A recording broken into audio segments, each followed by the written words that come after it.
phase of moon. Third phase. Good afternoon, good evening, folks, wherever you may be. I'm your host, Dr. J. Andy Elias, and this is Third Phase of Moon Radio Live. We have an amazing show today for you. We have Dr. Jesse Marcel Jr., who was the last remaining witness who held the Roswell wreckage in his hand.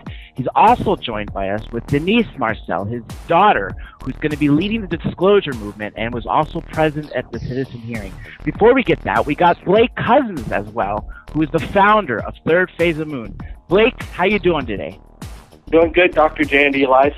I just wanted to tell everyone that Third Phase of Moon is going to be celebrating the 60 million views and the 90,000 subscribers. You guys are getting the word out, and I'm proud to be part of your team, and I want to thank you very much. And I know the folks out there who you're showing the footage to. Why don't you tell people what's coming soon to Third Phase of Moon before we jump into this?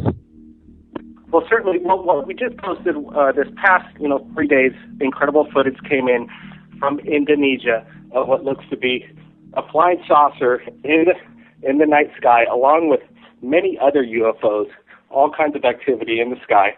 The guy shot it in 2008. He decided he wanted to share it. Nobody's seen the video before, so he put it out on Third Phase of Moon.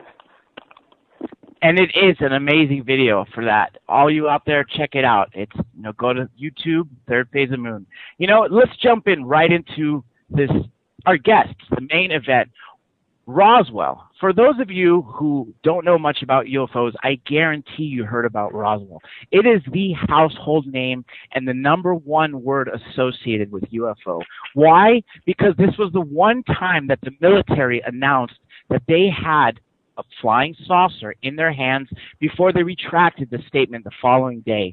Now, Major Jesse Marcel was the intelligence officer who was at the ranch checking out the debris field, the so-called famous debris field at the Foster Ranch, right when this incident happened, after a couple of days when it crashed.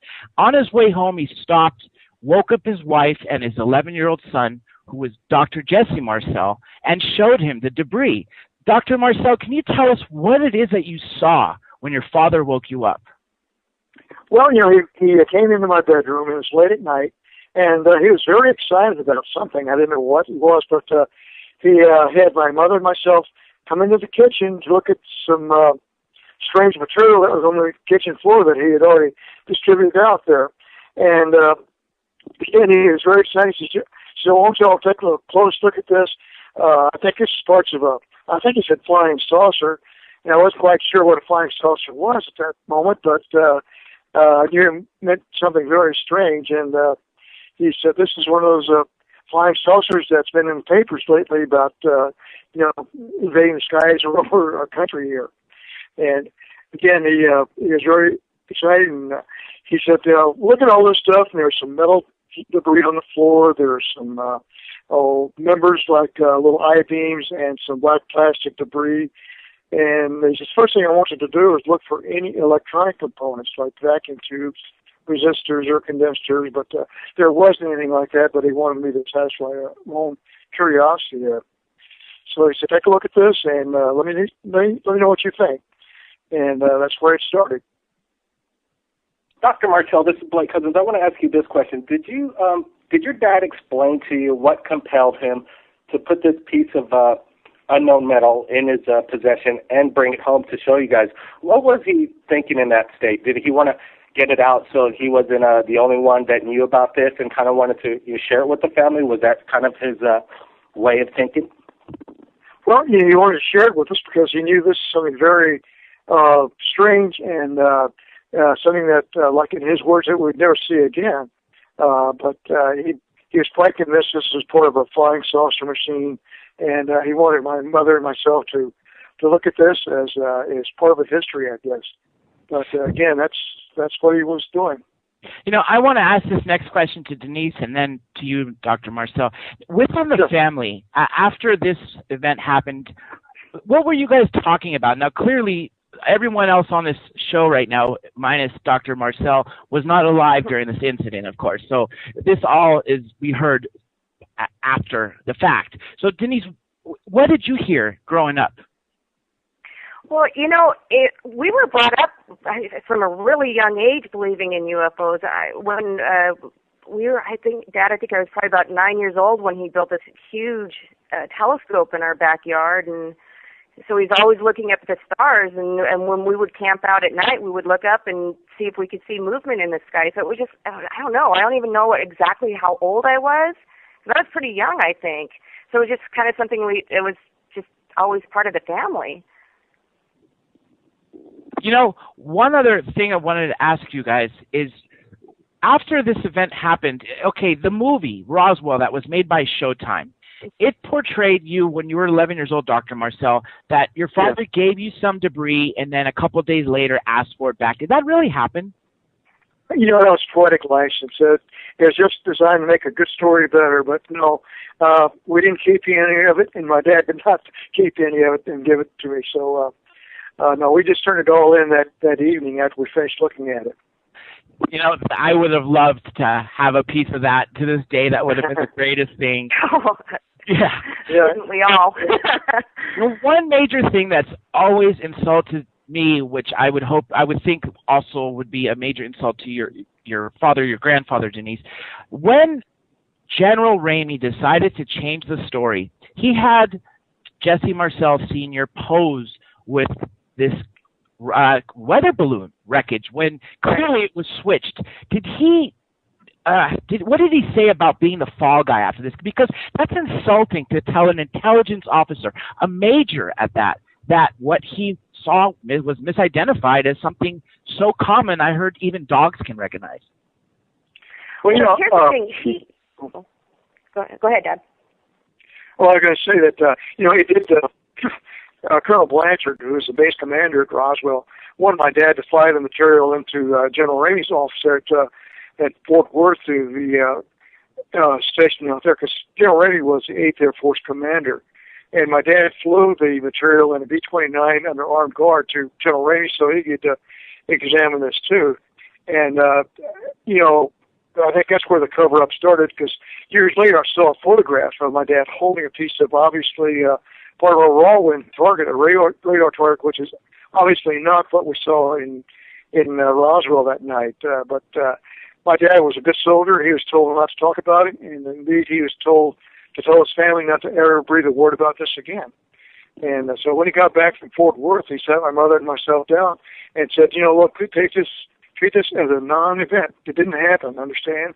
So you can't talk about it. I said, yes, sir, that's the way it is, and that's the way it stayed for years. So let's talk about, the darker side of government cover-up, disclosure, keeping secrets from the public that could possibly help mankind. What did you feel threatened? Did your father feel threatened about, not getting this substance out to the public? And how far did they go in threatening your father? Well, I don't know about any threats to him. Like I say, he was a good soldier, and he's followed orders, so they didn't have to threaten him, actually, to not talk about it. They said, Major Marcel, do not talk about this ever. And so he followed orders, and no threats implied there, but he knew that he was given orders by a general, and he followed them. I'm going to change gears for real quick. You were both at the citizen hearing, and I know, Denise, we talked off air that you'd like to get involved with disclosure. After witnessing the six retired members of Congress, this congressman and senator, literally transform over those 5 days from skeptics to true believers, what do you think is next, and what would you like to do to get involved, Denise, to push this? Well, that's a hard question. I've been really thinking about that a lot and trying to figure out what actually can I do to help make a difference. I guess it's just doing shows like this and trying to spread the word out there and say something really incredible. I mean, for my father and my grandfather, happened. I mean, it was a real UFO came down, and so I just really want to try to help to get the movement going. I think what Stephen Bassett's doing is great. I mean, he's had a profound effect on me. I really wasn't involved with it that much. I didn't talk about it too much with anybody except for my family. And now it's like, I really want to try to do something, and I'm trying to find that path, and I'm listening a lot to what Stephen has to say. So that's, maybe eventually writing a book, maybe helping get that out there that way. That might help. I think doing this, what they're trying to do with raising money to try to have a UN hearing would be an amazing thing to do. Third Phase of Moon, we're the top UFO channel on YouTube, I think because of the transparency. We put out information that people want to hear. The mainstream media has done a very good job for turning this into like a circus, even though the top mind scientists, military men, politicians involved in ufology. What else do we need to get the world to finally wake up and turn the media around to follow these kind of stories and report some of these amazing UFO encounters that we receive all the time right here at Third Phase? Wow, that's a hard one. I don't know, Dad. What do you think? And what do you think would help get the media involved more? I think maybe if some famous people came out and said that they saw something. Even like this United States is really driven by Hollywood, so. What an amazing thing if maybe some famous actors or something came out. I mean, for goodness, they're making a lot of money on all this UFO stuff. It'd be nice if some of them could come out and maybe say some stuff if they've ever had any experiences.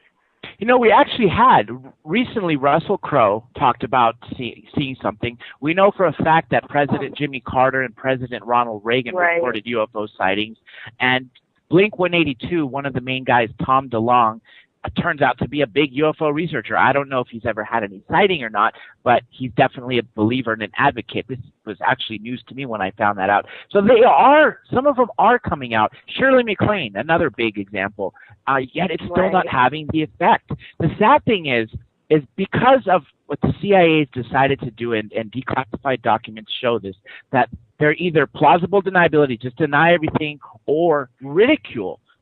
And there are two ways of basically having disinformation. They take a truth and they surround it by lies, or they take a lie and surround it by truth. That way, one way or another, the story is tainted. And they've done a great job over the last 60-plus years to suppress this and basically make everybody, just like Blake said, look like a circus. And that's a shame. That's a real shame. And I still think that this Roswell legacy is going to be the biggest thing. When disclosure finally happens, they're always going to go back to Roswell, even though we've had these things. There was an alleged crash in 1896, Aurora, Texas. There was an alleged crash, as late as 8,000 years ago, possibly in China. Anywhere from 4,000 to 8,000 years, they estimate. And this isn't the first, but this is the first time that the military stepped up. Now, what I've noticed is, unless a police officer or a government official comes on television and says, hey, look, this is true, then we don't believe it. And that's the way our society has seemed to have gone. And that's a shame. Now, let's go back to Roswell. In 1978, Stanton Friedman uncovered this case by being in Louisiana, and turns out he was speaking to someone who ended up knowing about Jesse Marcel Sr. And Jesse, of course, he spoke. What compelled him to speak 30 years later? Well, I'm not sure. He was a very avid radio amateur, ham radio operator.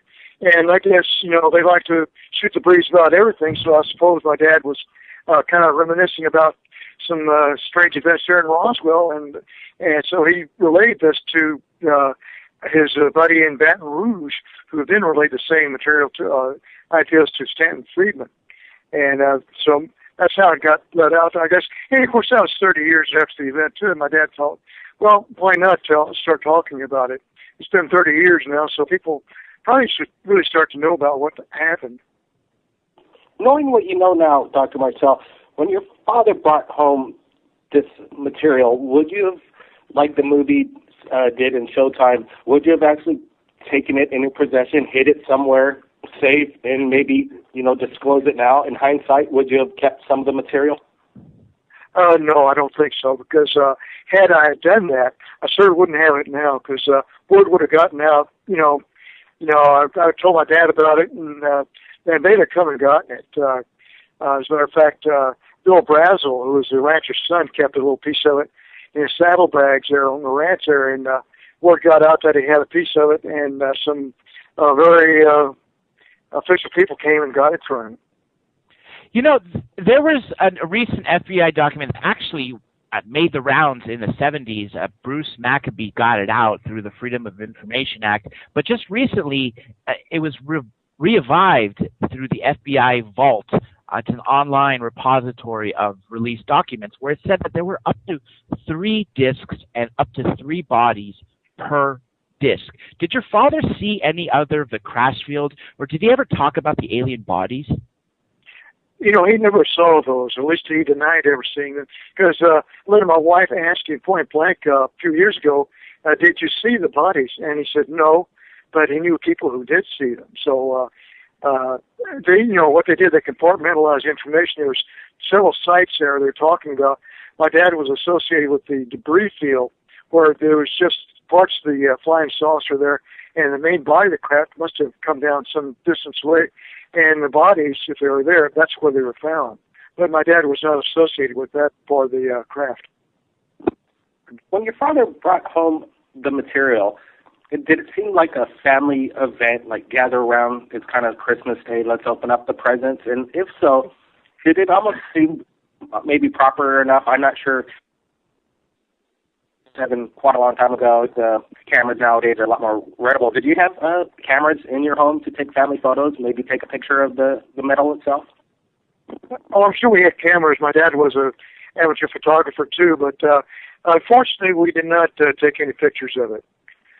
So all I can do is just relate what I saw spread out on the kitchen floor with my dad kind of hovering over, just jumping up and down with excitement.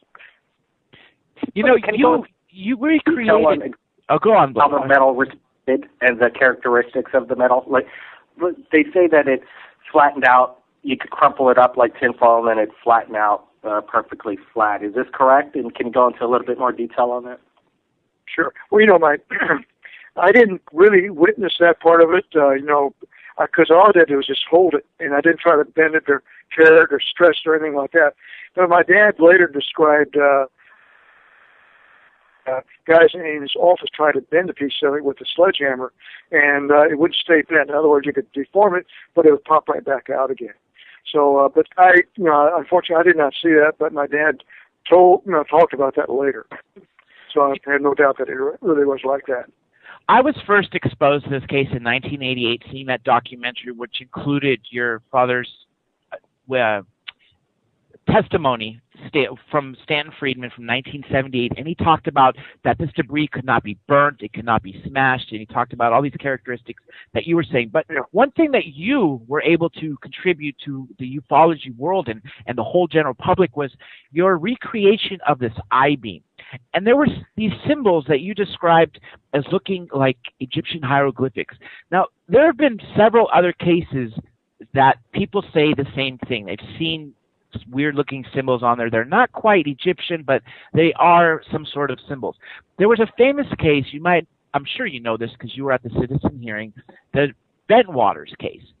Well, Sergeant Jim Peniston, when he came home, he actually drew, or actually at the site itself of this object, he drew the symbols on there. Have you ever compared the symbols on the I-beam to anything else? Well, you know, they were familiar with some of the other drawings that people had made. You know, again, they were, you know, when I first saw that, they were written along the inner surface of this I-beam, like strut there. And there looked like purplish writing on it, purple, violet hued writing. And I thought at first it was Egyptian hieroglyphics, but it wasn't that. It was more like geometric symbols, you know, truncated pyramids, balls, circles, triangles of various shapes, and just kind of incredible on the inner edge of this thing. And in some respects, it did resemble some of the other symbols that people have drawn. The metal retrieved, do you think it's in Area 51, or where do you think it would be located in present day?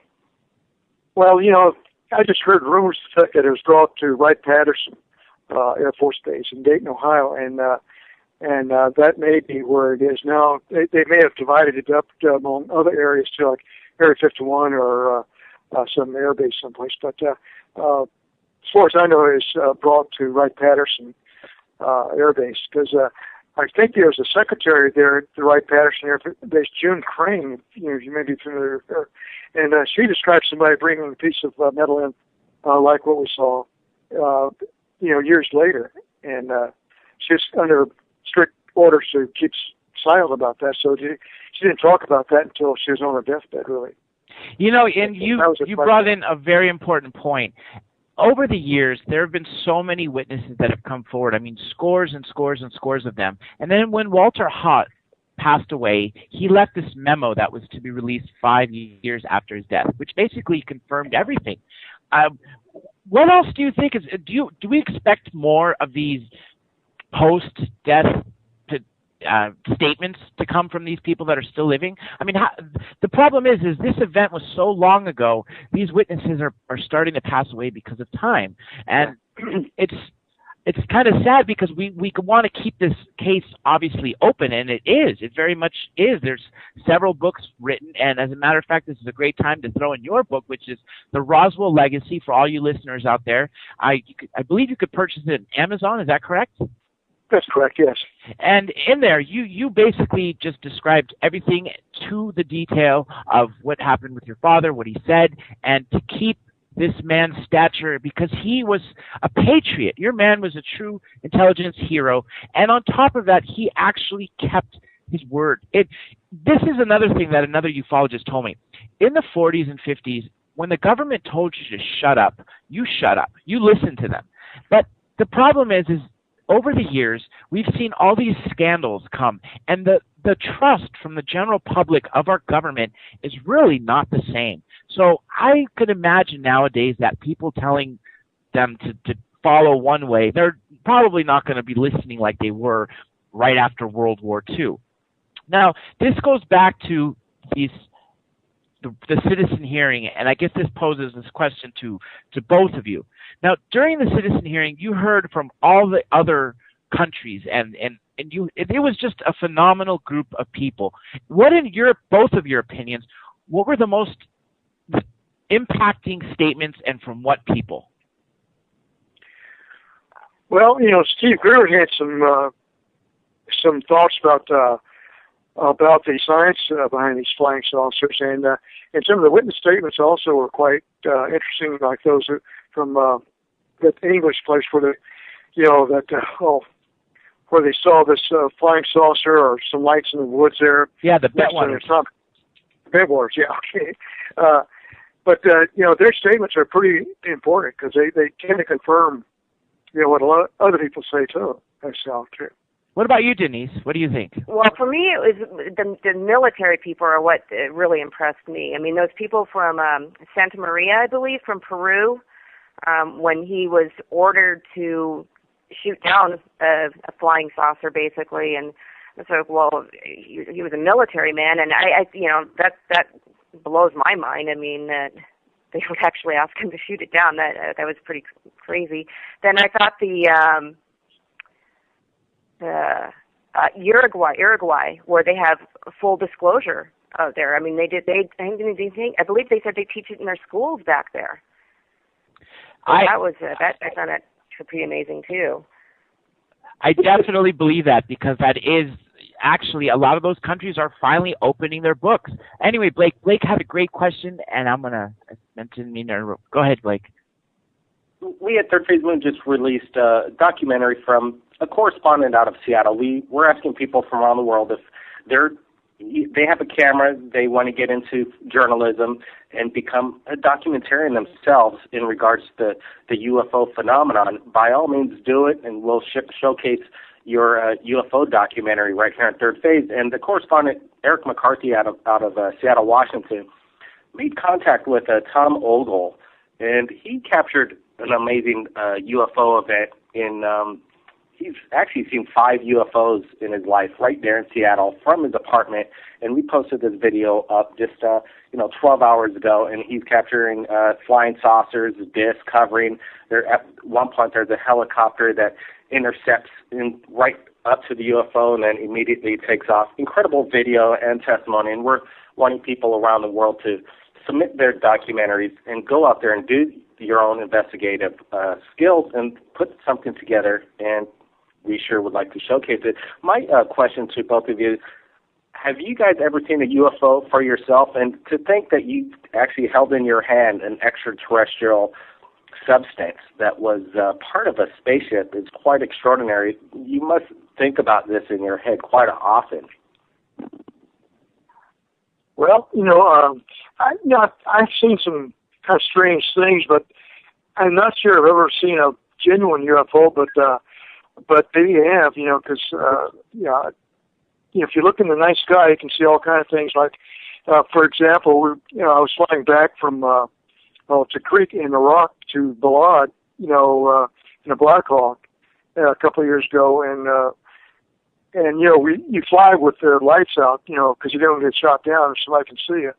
So we had just night vision goggles, and I saw this light floating over the desert, going up towards Turkey, and it was traveling real fast. I knew that, what kind of aircraft is that? Because it had actually a visible light, and no one was flying around with visible lights at that time. So, but this is just a light in the sky, and God only knows what it was. But that's the strangest thing I've ever seen.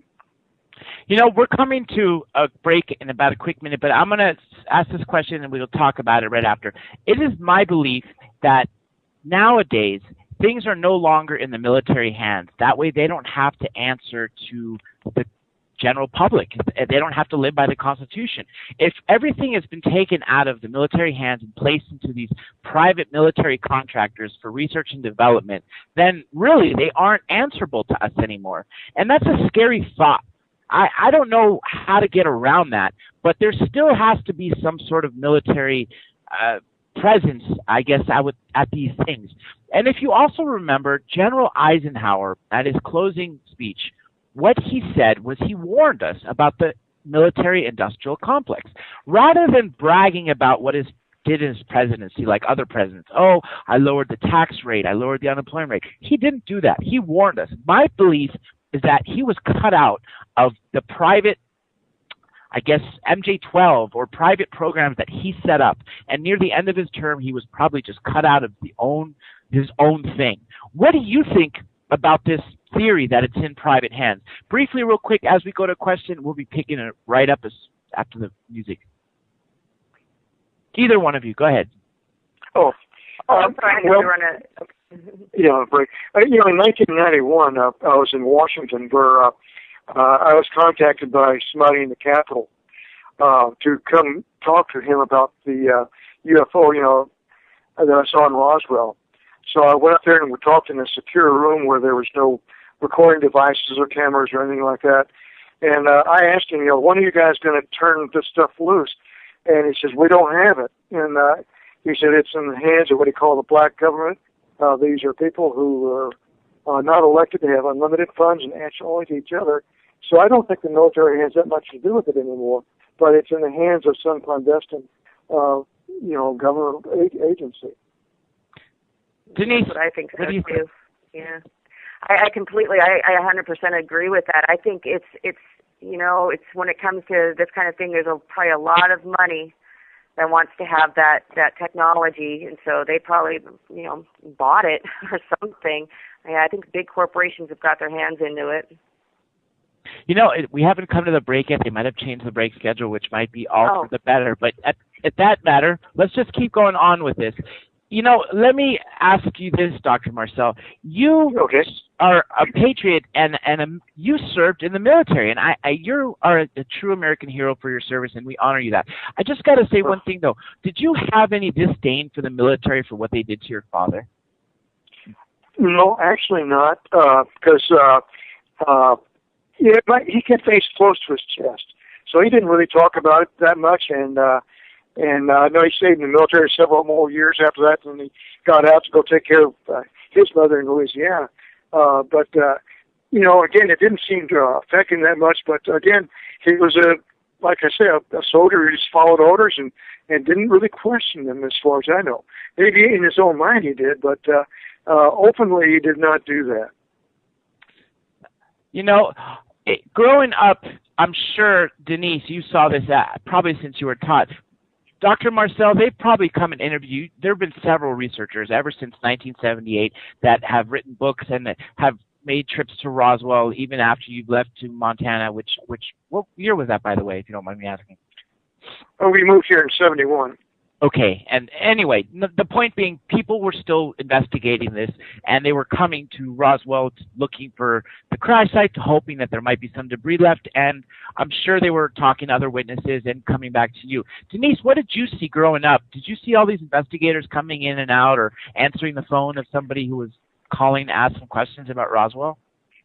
Oh, well, no, not really, because no, I didn't really need them. Where we grew up, it was we had one phone line, and it was like a party line.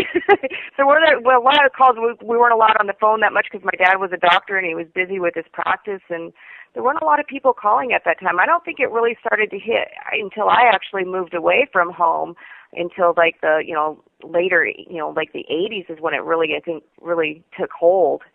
That's what I think. I mean, that's what it seemed like to me. That would make sense, because in the 80s is when this really blew up and more witnesses started to come out, because they know that there's power in numbers. 1, 2, 3 people, sadly, knock on wood, I hate to say this, they can silence them in any way. As we know from Loretta Proctor and other witnesses that were truly threatened with their lives, who had nothing to do with the military, were just innocent witnesses that happened to be in, and I like to say the right place, but that was the wrong place for that being told. But there's scores and scores of people that have come out. Mr. or Dr. Marcel, have you been doing your own research on Roswell? What have you uncovered? Well, I'm not a researcher. I'm just an observer of that one event there. But what it did do was trigger a strong interest in astronomy and cosmology. Like Denise said, I built a 14-inch telescope there in the backyard here in Helena. But I read a lot about astronomy, the new findings, the Kepler telescope that's finding planetary systems, widespread. So we know that there's, up to a few years ago, we had no idea if there were other planets outside of our solar system, but now they're finding them by the hundreds. So, most of these are not habitable, but some of them are quite Earth-like. And so that gives food for thought that, hey, if we're here on an Earth-like planet and there's others out there, so why not others just like us, who are maybe a little bit more advanced than we are and can travel the distances between stars that we sure couldn't do right now. But I think that sooner or later we will be. You are so correct about what you're saying, that we didn't know about solar systems. In the 80s, the science books that were there said we are the only solar system in the galaxies. It's not the whole universe. Actually, I think it was the universe, they said. Then we started saying, okay, the Kepler telescope came out, started finding extraterrestrial planets. Then it started finding these Goldilocks planets, which they considered to possibly be habited. Now they estimate that there's as many as 10,000 habitable planets in our galaxy alone. And these are from looking in areas that used to be nothing with the Hubble telescope, and all of a sudden now they're finding stars and planets there. It's I think the height of human arrogance to say that we are the only sentient beings in this universe. I mean, it would be an awful waste of space, just like the movie Contact, if we were, and that's why I don't believe it is. Now, the younger generation is truly much more open-minded, and that's one thing I think that's pushing this disclosure movement, making it so much stronger, because if you ask any high school kid or college student, they're going to say that of course they believe in life. If they don't believe that UFOs have visited us or UFOs are extraterrestrial, at the least they're going to say, yes, we believe that there is life on other planets, whether they have visited us or not. But I think that's where is important, because these people in 20, 30 years, I mean, it's a no-brainer. They're going to be leading the world. So it lies in them. Now, I don't know if it's taking the original MJ-12 members to pass away to finally get the secrecy out there, or maybe they got themselves so deep in this hole by maybe killing some people, such as one of the people they say that that was murdered over this was the defense, or it wasn't the defense secretary. It was one of the original Forrestal. Yes, James Forrestal, exactly. Secretary James right. Forrestal. And that was sad. That's just the one that we know of. God knows how many others. And there are people that have come around saying, a widow that said, I lost my husband because of this. And in Dr. Greer's movie, he states several people that have died over this thing. And it's really sad. I think it's time that news comes out. And just as John Podesta said, we can handle it. The people can handle it.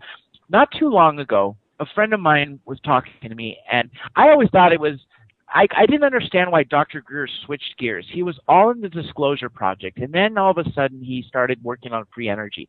And I didn't know why he abandoned it. And speaking with a friend recently, he said, it doesn't have to do with the aliens. I think that they know, the government knows we can handle it. But it has to do with the technology, because the 600 trillion petrodollar empire would collapse overnight if they know how we can use the technology that's on this craft. And that makes much more sense of them hiding intelligent beings, because we truly can handle that. Now, what do you think is it going to take? Because there's several people out there who've worked on free energy machines, and they're being suppressed. There's several patents that have been confiscated in the name of national security. I mean, it's just a mess. It truly is a mess. I wanted to know what your thoughts are on that. Well, I'm just wondering if the military doesn't have a big hand in it, if those corporations have that, a lot of that material that they're trying to use it to create their own thing, and they don't want to share that. I think that's a good possibility. What about you, Dr. It's Marcel? really hard to get that out of there. Yeah.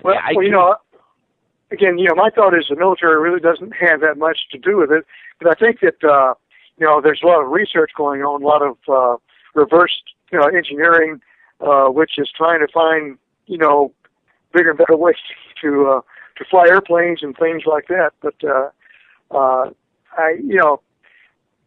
but the technology is there, and it's just a matter of us reverse engineering it. And it may be very difficult to do that, because it'd be almost like giving Leonardo da Vinci a digital wristwatch and tell him to repeat it, to build one like it. And he couldn't do it because he didn't have the technology to do that. So we may have to advance further along the stream here to have the technology to be able to really reverse engineer to find out what kind of systems they use to travel interplanetary distances. You hit the nail on the head. Actually, a famous researcher also said something very similar. If we gave Christopher Columbus a car or anything, grab a computer and said, here, you have an unlimited budget, go ahead and build it, there's no way he would have done it. I mean, he couldn't have done it because the technology hadn't progressed. Now, maybe in 1947, we weren't quite at the peak, but as you can see, I mean, if you said 20 years ago that you could stand on one corner of the planet and speak to somebody on the other corner of the planet, and while you're at it, take a photograph and maybe even see them video phone. I mean, if you said the smartphones would exist 20 years ago, everyone would have laughed. And now look at it. Everyone's traveling with a pocket computer, and we can do amazing things with this. Now, if this is what civilians are using, can you imagine what the military is using? Oh yeah, it's you just can't imagine what what research is developing now. I was in the military for about 35 years and got familiar with a lot of the technology, but boy, there's a lot under the covers that no one else knows about, and it's almost frightening to what our capabilities are now, military wise. Are you familiar with Colonel Corser, and have you read his book, The Day After Roswell? Yeah, Corso. Yeah, I didn't read it, but my wife Linda did, and he talks about reverse engineering and says that a lot of commonplace materials now, like transistors and where it came from, reverse engineering. And I don't really say no, but I guess I'm a little bit of a skeptic that way, but who knows? I don't discount anything. What about you, Denise? Have you read his book, or have you read any other UFO-related books? Oh yeah, I have. It's been a while since I've read a UFO book. I did read his book. It was quite a while ago, to be honest with you. And I'm sorry, my memory's not 100% on that. Well, either way, he did a great job in basically bridging the gap, saying that Roswell, he had Roswell artifacts. This is an alleged story. Obviously, it's hard to confirm, and some people, some respected ufologists even don't believe his story. Others do. But I'm on the fence, and I'm starting to tend to believe that it's possibly true because he hand-delivered some of these artifacts to the research and development departments of, I think it was not AT&T at the time. One of them went to GM, IBM, different places. And like you said, Dr. Marcel, they created transistors, cell phones, Kevlar, night vision, were all attributed to Corso. And right before he passed away, he said, give it to the people. We deserve it. We need it. There's no need for the secrecy anymore. And sure enough, he passes away, and then that's a whole other debate. Yeah, exactly. But we've also had other whistleblowers. We've had Bob Lazar, who came out in the 80s, and he was ridiculed. And people say that they looked for his records. If someone worked at S4 and Los Alamos, they would have had a college degree. When they went to Caltech and MIT, they couldn't find it. They say they graduated the list of his class in high school and all these different things. Well, George Knapp, an investigative reporter in Las Vegas, found a phone book from Los Alamos that had Bob Lazar listed, not in the janitor section either, in one of the labs. Now, obviously, if he's a government scientist in the laboratory in the phone book, clearly this man is capable of working at the job that he said he held. And he was very detailed of what he said. He said there was 9 hangars and 9, I think there was 2 empty. 7 of them contained different crafts. One was tilted up on its side. One was damaged. One looked very sleek-like. Another looked like a top hat. And then this kind of went, stayed a little quiet. It would pop up here and there. Recently, we've had Dr. Dan Burrish, who's come out, another whistleblower, and he confirmed Bob Lazar's story. So we're getting more and more of these people actually confirming this rather than doing the opposite and discrediting their story. And I hope people listening out there, if any of you have been involved in this military or this CIA cover-up, or you have something to tell, give it to the people. We deserve it. We can handle it. And I don't know what else it's going to take. Thank God for this alternative media, because if it wasn't for the ability of YouTube, we wouldn't be able to broadcast the footage that is not going on CNN. Surely what we're receiving at Third Phase of Moon on a daily basis is not shown on any of the news, and that's sad. So I think in one way they have a double-edged sword. The government likes the fact that we have technology and everything is electronic because we can get shut down with an electromagnetic pulse. No one can run to their ATM. What are you going to do at that point? But on the other hand, you got Skype. You can do anything you want. You got YouTube. And I think these advancements may have been in place. Stephen Bassett even said they may have done this on purpose so they can kind of help us push for the disclosure, because if it's not going to happen by the government, it's going to take the people to happen. Well, I think as time goes on, there'll be more and more people coming out with us. So, back to, I guess, Roswell. When you guys, growing up after this incident happened, did you talk of what it might be? Maybe if it was an alien, maybe it was a time traveler, or maybe it was an interdimensional device. What did you think about it? For me, well, I always thought this was probably interplanetary. It came from another solar system. And, you talk about time travel, theoretically, it may be possible. I know Mitchell Kaku, a scientist, had a program about time travel the other day, but it seems like you can go into the future, but you can't go into the past with the time travel that we know about, at least the possibility of it. And with quantum entanglement of particles, which tend to defy the time sequence there. But, I don't know. They may be interdimensional, like, there's supposed to be other universes in other dimensions, like the multiverse type thing. But I guess I'm old enough now. I'm not really into that, but I kind of think that they're from our own galaxy or even other galaxies. I agree, and they also say that the grays, especially the possibly the ones that were bodies at the Roswell crash, actually come from Zeta Reticuli. That's, what some sources said. Again, how do we confirm this? I want to go back to what we just said about Michio Kaku. I saw that very same program, and truthfully, I never believed in time travel. I just thought it was a complete fantasy. And despite being believing in UFOs, I just couldn't grasp the fact that it's possible. I just don't see it happening. So when I saw that program, it opened up my mind a little bit and said, okay, fine, maybe we can go into the future, but okay, it's never going to happen. And then I started looking at the history, and you can clearly see, cave paintings from 30,000 years ago, even older, that are showing these objects in the sky. Then you see Renaissance paintings of the Virgin Mary or Jesus on the cross, right, with saucers in the background. Well, if Michio Kaku says once we build the time machine, we can only go from forward, or we can go back to the day the machine was built, some people suggest that these beings have left these devices on Earth for eons. Anywhere from hundreds of thousands of years, millions of years if they've been visiting us that long, or 10,000 years, whatever it may be. So maybe it is possible. But nonetheless, I'm still on the fence about that. Let me go to Dr. Hynek real quick. Were you following him in Project Blue Book throughout the years? Who, me? Actually, no, I was not even familiar with that at that time, Project Blue Book. Dr. Hynek, obviously, he started out as the chief debunker for the U.S. Air Force. He was hired to do that, and he made some of the worst explanations, the famous swamp gas. Swamp gas. Yeah. But at the end, he became the biggest advocate for UFOs, and I thought that was one of the greatest things, because it just shows that their own person, their own inside man that was supposed to destroy this ufology in general, ended up being this biggest advocate.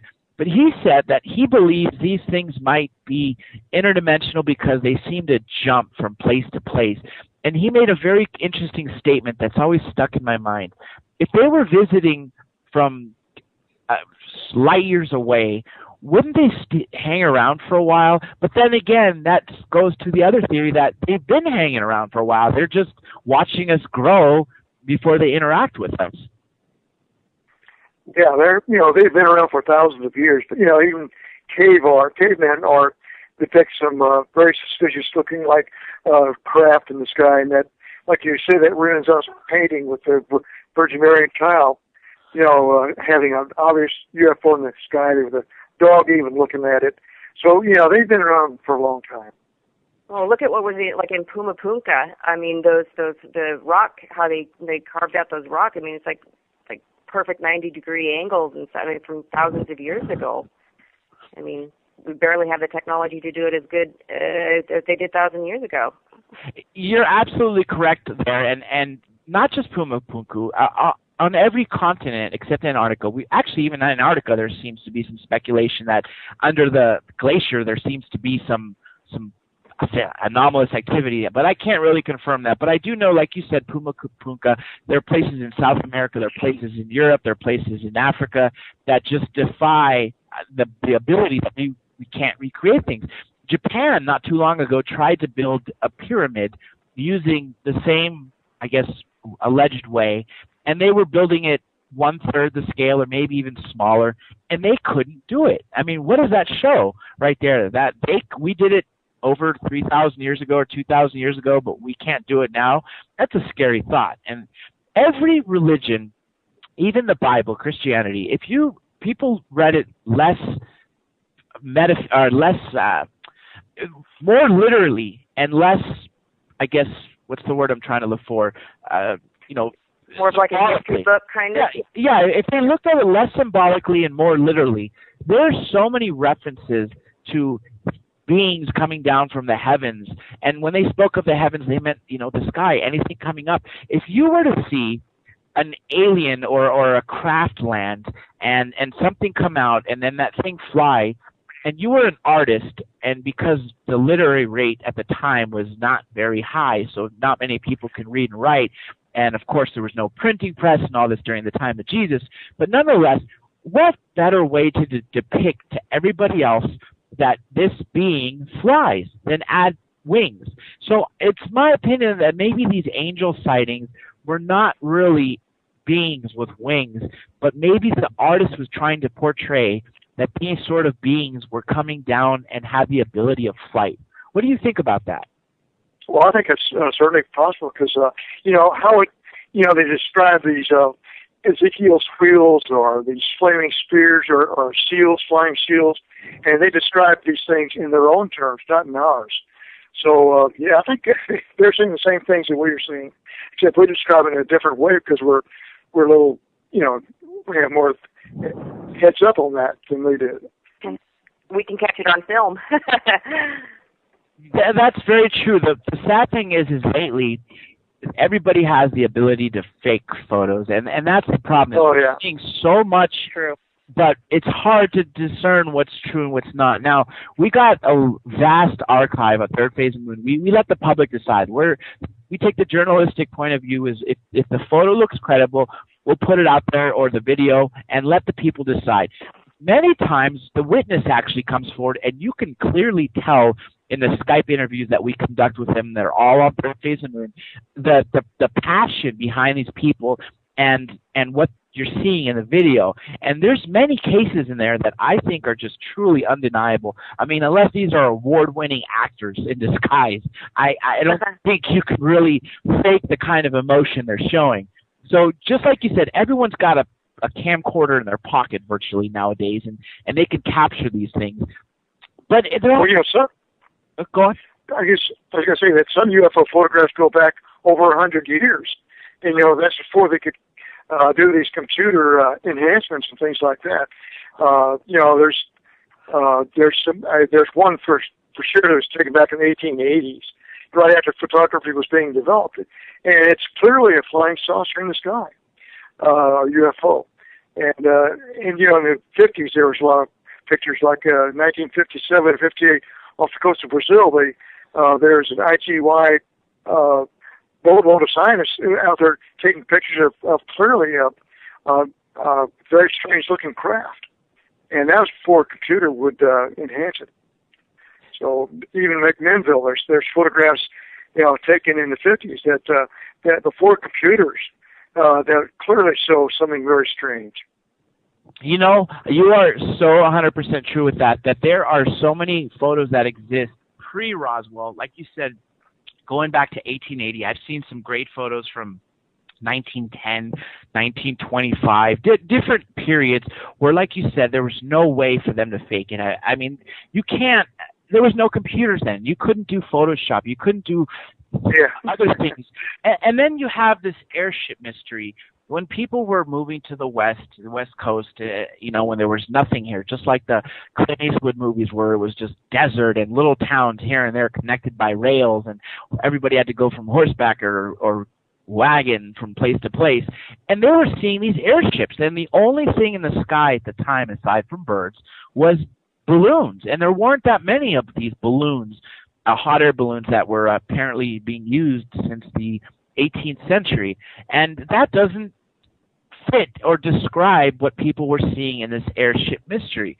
So clearly, like you said, this has been going on for years and years, and there's no way to deny it. And it's sad that this was accepted, years, centuries ago, but now it seems to be a taboo. Thank God it's changing a little bit. Now, wasn't there like that Battle of L.A. or something like that too, where they, like in the 40s or something, that they thought that, they shut L.A. down practically. Yes, actually, we just had Jose Escamilla a couple weeks ago, and he is producing a movie, The Battle of L.A., and the trailer's out. It's really amazing. What happened there was, I think it was 1942, and as you know, we just were bombed at Pearl Harbor, so everyone was on edge. And there's a photo on the cover of LA Times which shows our spotlights shining in on this object. We shot over 1,400 rounds of anti-aircraft ammunition, and this thing wouldn't go down or go away. It was just staying in there. And the sad thing is the response, or the military response to this of afterwards, was, it was wartime jitters. We were shooting at nothing. And then this photograph is out. So then they say, well, okay, we can't say we were shooting at nothing, so let's say we're shooting at a balloon. Are you telling me that 1,400 rounds were We're coming to break. We're going up and not taking this down. Everybody stay tuned. We're having an amazing show. As you can tell, we're talking with the original Roswell witness right here at Third Phase of Moon Radio. Stay tuned. We'll be right back after this message. That's right, folks. We are back. Third Phase of Moon Radio live. We are researchers on a mission on the quest for the truth. We have been speaking to Dr. Jesse Marcel, Jr., who was the last remaining Roswell witness who actually held the wreckage in his hand and is speaking about it, and his daughter, Denise Marcel, who's going to be leading the disclosure movement and was present at the citizen hearing and knows so much about this case and this whole topic as a whole. We have so much more to talk about. But during the break, we actually had a caller. Caller 808. What's your name and where are you calling from? Well, this is Blake Cousins. I know we do have another coming in, but yep, I'm here back again, and definitely been listening to the Marcel conversation. Absolutely fascinated. I know there's people listening right now that want to call in and ask the question, so we're just waiting for the switchboards to light up here. As far as getting disclosure, I think, like you were saying earlier, Dr. J. and Elias, is that the people are going to do it. And I think that's what sets Third Phase of Moon apart, because we're out there talking with the people. Actually, MUFON's dropped the ball in regards to taking reports and doing a serious investigation on it. We get the complaints all the time that you're the only people that listen to us. Third Phase of Moon, if it wasn't for you, nobody would hear the story, even want to listen. And that's what I think we take pride on that. We want to get people's word. We want to take their testimony, get their evidence, and showcase it, and not be people out there to ridicule somebody if their story's fantastic. Third Phase of Moon has a lot of, colorful language sometimes in regards to the subject matter. And I think that's a good indicator in itself that we're doing something right, because when people don't know something, they usually tend to get angry about it and, get scared, and that's a problem people have. But if you open up your mind, and that's what we ask the people, is open up your mind, take a look at it, be subjective, and, come away with what you believe in, and then leave your comments. And that's what we're trying to do on Third Phase of Moon. Now, back to, the metal. I wish we could showcase that, because right here, we're not afraid of, putting this sensitive material out if we had it in possession. If there's a free energy machine, if there's a downed UFO or an alien body, we want it, we want to see it, and we're going to put it out there so fast that it can't be stopped. And that's our mission right here at Third Phase. What do you think about that, Dr. Jandy Eliza, on the mission and a follow-up on a question? We absolutely are pushing it out there, Blake. And like I was saying before when you got disconnected, we're doing a great job of putting out what everyone else is not showing. CNN, Fox News, all that, they're not doing their job. And if it wasn't for venues like YouTube and the Internet, there would be this open exchange of ideas. Now, as I was saying, we had a caller, and it turned out to be you, but we actually do have that caller back. Caller 808, what's your name and where are you calling from? This is Desmond. I'm calling from Hawaii. Excellent, Desmond. Do you have a question for one of our guests or hosts? Well, my name's Desmond Wayne. I have actually a couple comments for, is that Jesse Marcel Jr.'s daughter? What's her name? Denise Marcel. Denise. She was mentioning that she'd like to get in the information to disclosure, and I was wondering if she ever heard of Wayne Herschel's star maps that he discovered. No, I don't know anything about that. I think it might be a good thing for you to possibly get yourself familiar with. Can I plug his website? Sure. It's thehiddenrecords.com. You guys should really check that out because, as a ufologist for 20 years, I never got to hold in my hands parts of a UFO, so I really longed for some kind of proof, and I didn't really feel that I got it until I saw this guy's star maps, because when you realize that all these ancient cities the pyramids are laid out to resemble the same 11 stars, then you go back to Sidonia and you look at the so-called anomalies and they're laid out to the same 11 stars. What are the odds of that happening by coincidence. So I would say that's good information. Another question I'd like to ask you, Denise, is obviously the fact that your father held these parts, you're much more personally connected, so you know that your father is no liar. And how has that affected your ability to research, knowing that somewhere there is a red herring, as opposed to someone who might not know? Well, here's the thing. I mean, I don't even really know how to answer that question. Can you repeat that for me? Well, it's kind of like now that I've seen the star maps, I have much more ambition in my research because I know I'm not wasting my time now. Right. So I guess my question would have been, has that given you a lot more ambition, the fact that this is your father and you know that he's telling you the truth? No, absolutely, 100%. I don't think I would be, as interested in the subject as I am without that happening to my father like that. And I mean, I don't know if a lot of people may not know this, but I did do a hypnosis session with my father in 1997 with a person named Dr. Neil Hibbler. And, when he retold the story and when he used it in hypnosis, it just even solidified it more for me. Not that it wasn't ever solidified before that, but it's just like, he really did see something. There was really something that happened there. And it's about time that we find out what that is. I mean, it's too long now. My father's dedicated his life to the military. I think he deserves to know the truth. I agree. Did he, was he able to remember more details when he just had the hypnotic session? No, it pretty much remained the same. I mean, that was also, I mean, I think he could see things, like, I remember he could see like the wallpaper, like the prints on the wallpaper, and he remembered seeing his dad really clearly at that moment too, which was really just, it was, in his face, is just the emotional reaction. It was just amazing, and it's like, so I know he experienced something completely amazing. You mentioned the print on the wallpaper. Dr. Marcel, can you go in, tell us about that? Well, I don't remember the wallpaper. I just remember the debris itself at this point, and the fact it was on a tile floor in our kitchen, about an 8 by 10 foot square tile floor, and I could visualize the kitchen itself, and my dad, my mother, of course, being there too. So, but all I do is just close my eyes, and I can just see it just like it was yesterday.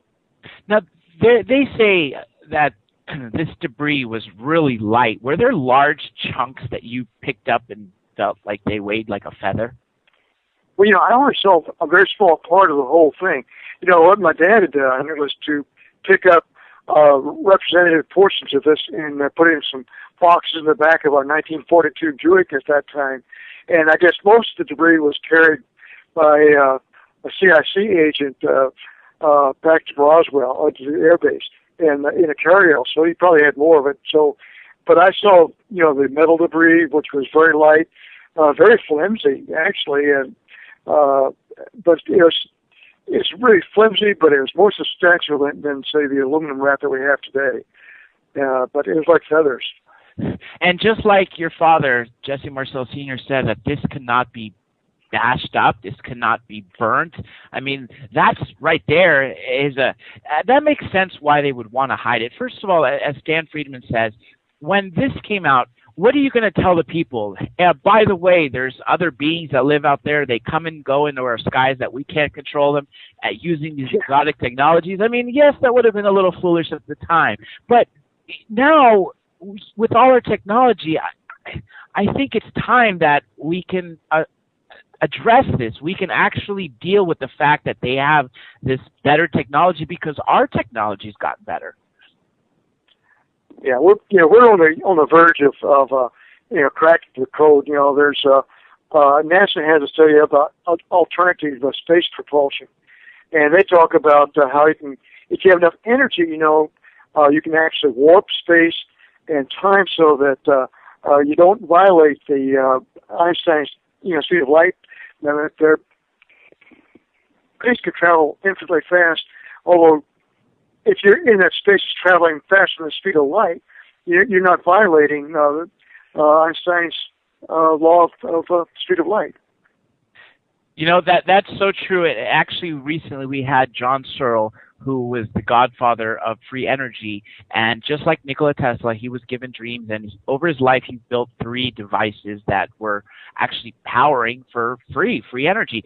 He had this incident where in England, where he lives, they took him to jail alleging that he didn't pay the electric bill of theft. But really, it wasn't theft, because all he did was use his energy device to power his home, and he wasn't stealing from the electric company. So it was a terrible shame. Then he went to jail, came out. Sure enough, his devices were confiscated, and we're really hoping that someone up there will step up to this challenge and take the knowledge that he has and go on with it, either build another machine or fund this next one. Real quick, I just want to give the call-in number for out there for all the listeners. You got questions for these amazing guests. I mean, this is a once-in-a-lifetime chance. We urge you to, if you got any questions about Roswell that you want to ask the man himself, call in, area code 347-474-7228. The show extension is 818. Once again, it's 347-474-7228. Show extension 818. And without further ado, Blake Cousins, I know he had a burning question to ask. And Blake, go ahead and take it.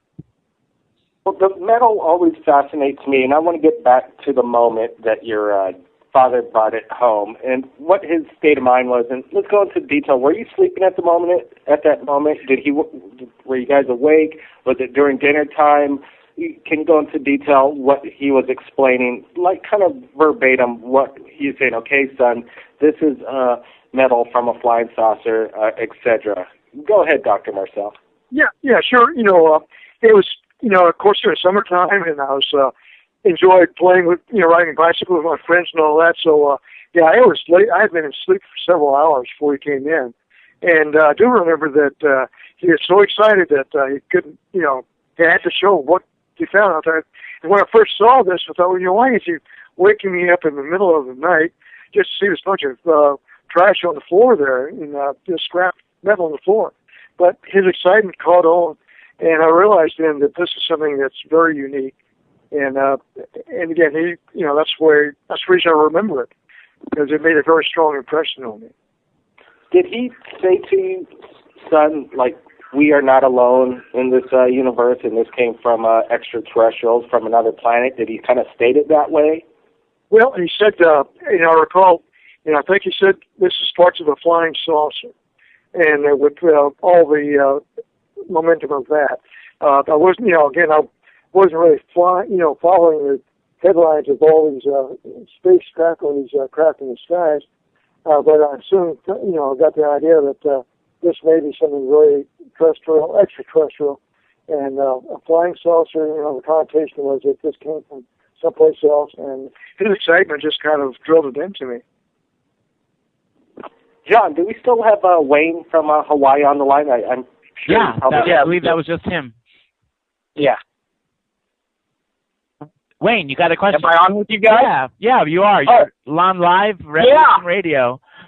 I wanted to know if Jesse Marcel was familiar with David Rudiak's reading the General Remy memo in '99.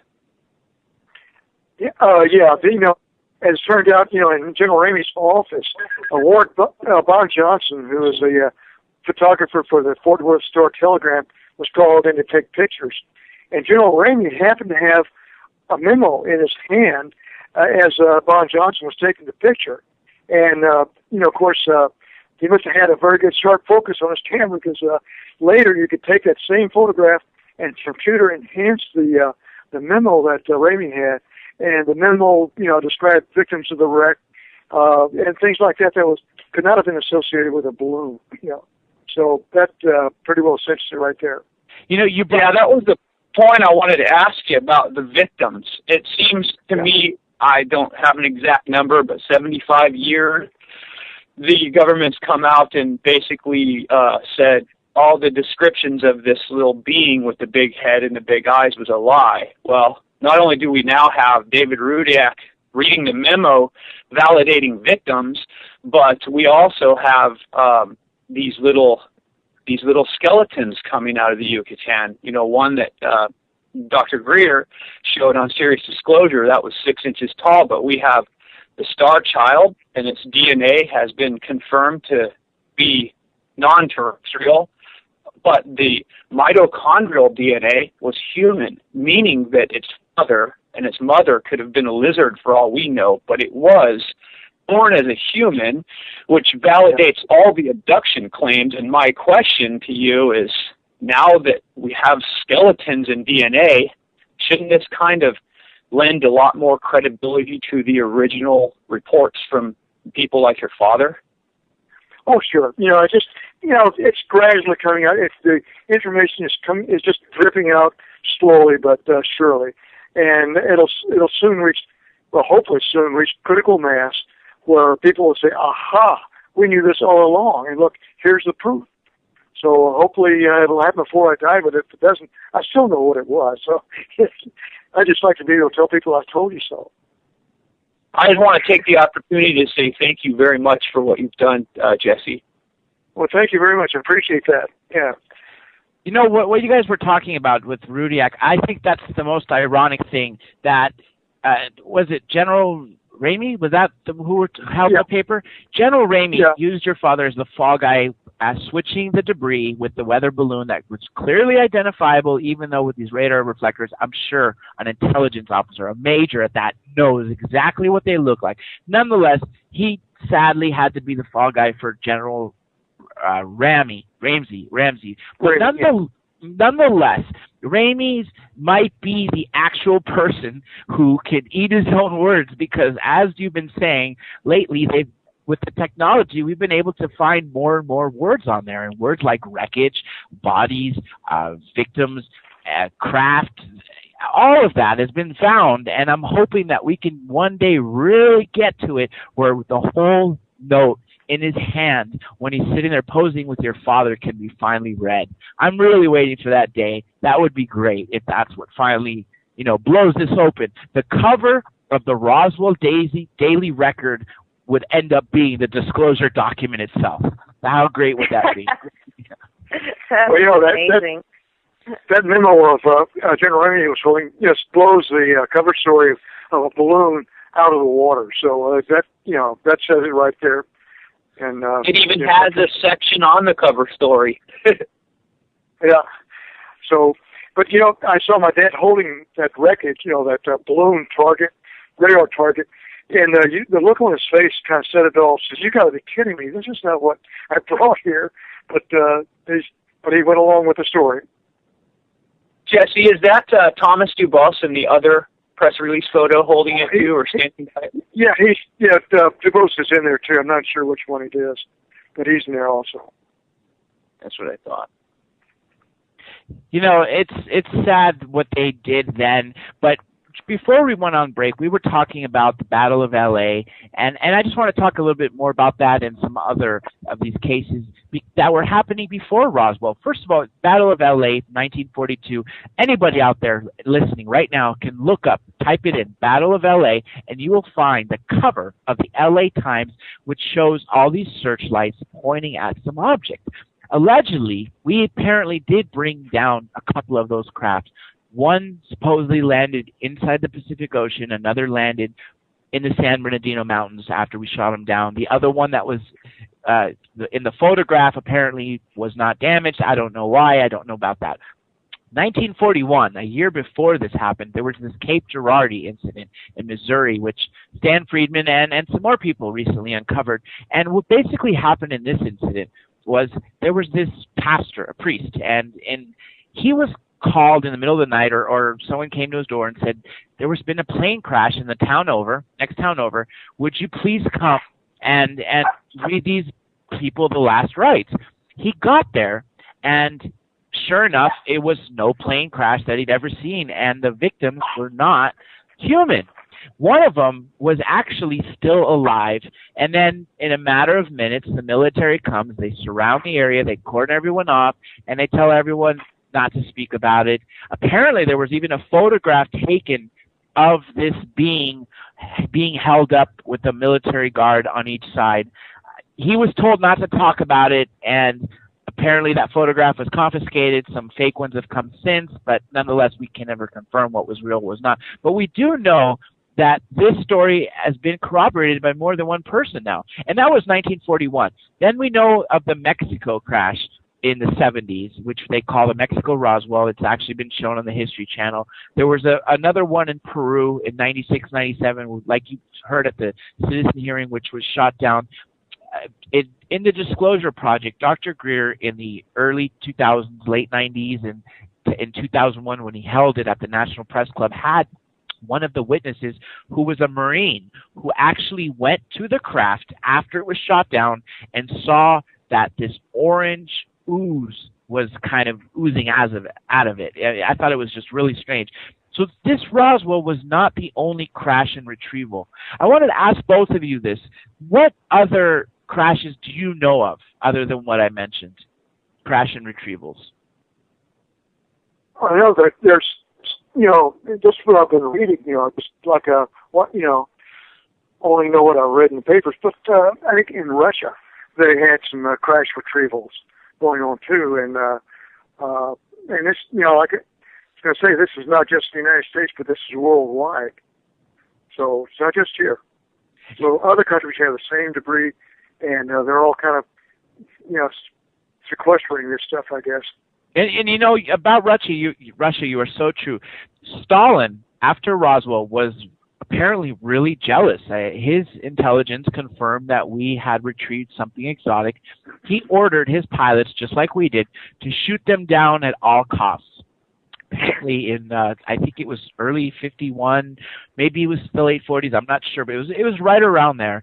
There was this base called Kapustin Yar, and what they did was there was a sighting. There was an incident where there was this cigar-shaped UFO that was maneuvering in exotic ways, and they sent up a jet. And ultimately what happened is they collided. I guess the jet fired a missile, the object did something to evade it, and they collided, both crashed.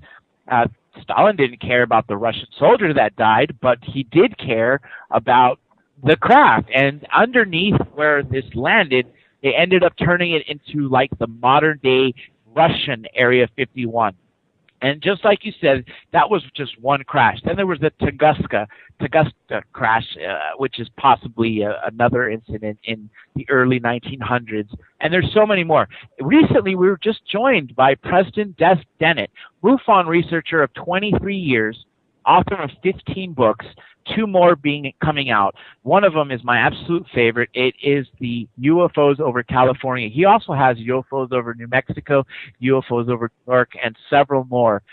Preston, we are speaking with Dr. Marcel and Denise Marcel, and I wonder if you had any questions, because I know you've done a lot of research in Roswell.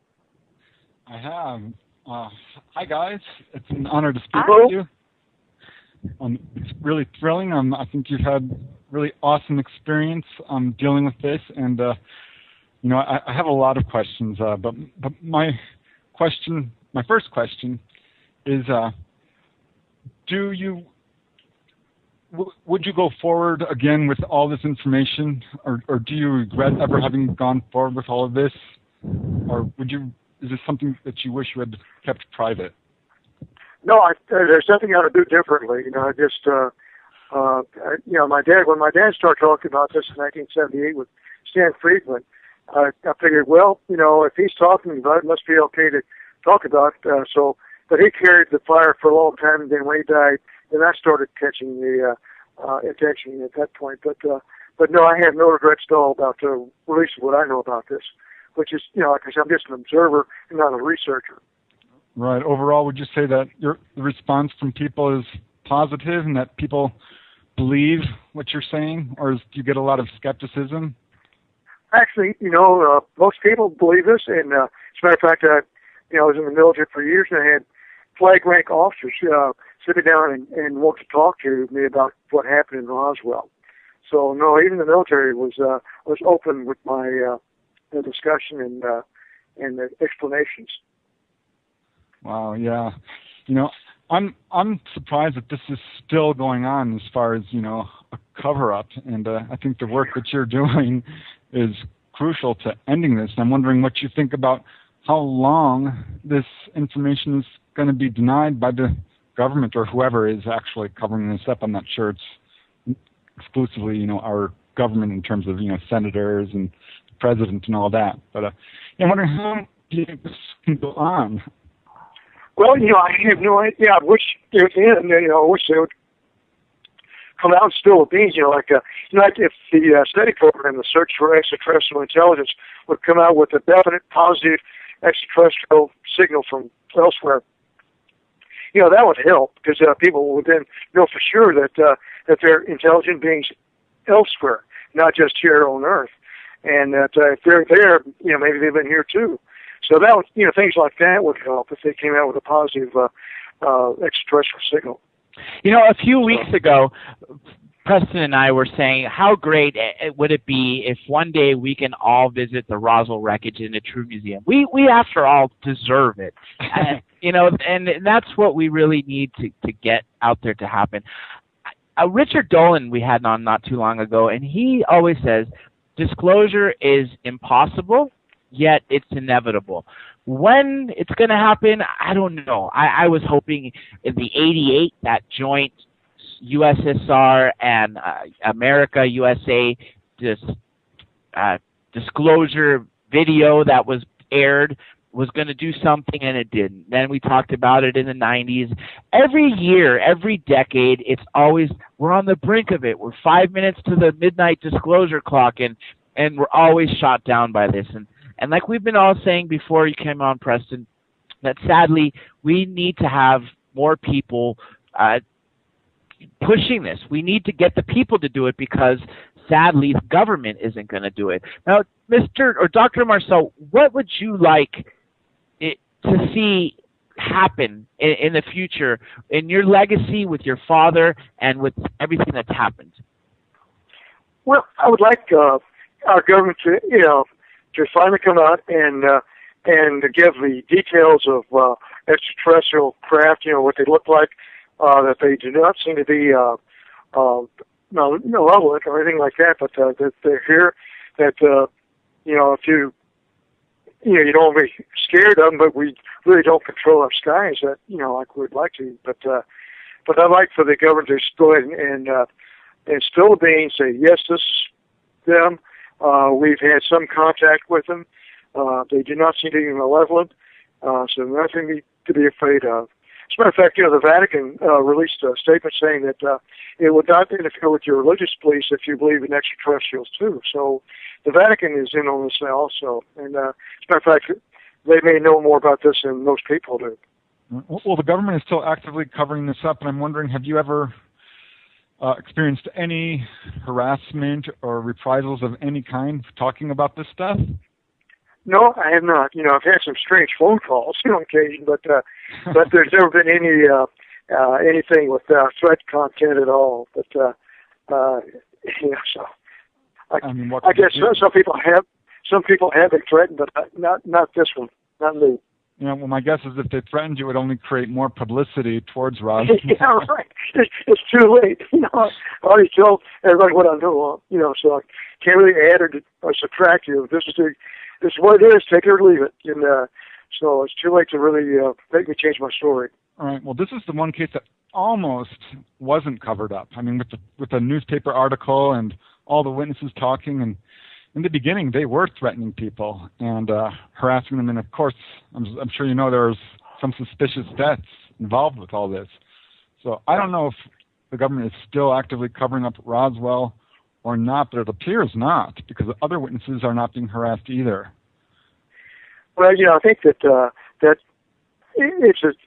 an agency in our government that's keeping this covered up, and it may not have anything to do with the political part of our government or the military, but there's got to be something, a hidden government and a black government that's been described is holding his secret there, and so far they're not willing to talk about it or release it. You know, sadly, we had lost Denise Marcel, but she is finally back. Denise, we were just having some great conversations about what we would like to happen and how we can get this out there. And sadly, the black government, Dr. Marcel, that you're talking about, it's ironic you mentioned that, because a lot of people that worked at Area 51 and other these top bases, Dulce, New Mexico being another, they refer to these guards as Black SEALs or other. I think that they're more than likely these people are, like Blackwater USA or some other private military contractors. But on that note, it looks like we got another caller. Area code 650. Where are you calling from and what's your name? This is Bob Evans calling from California. Bob, it's a pleasure to have you. Do you have a do you have a question for any of our guests or hosts? Well, you were talking about Roswell there.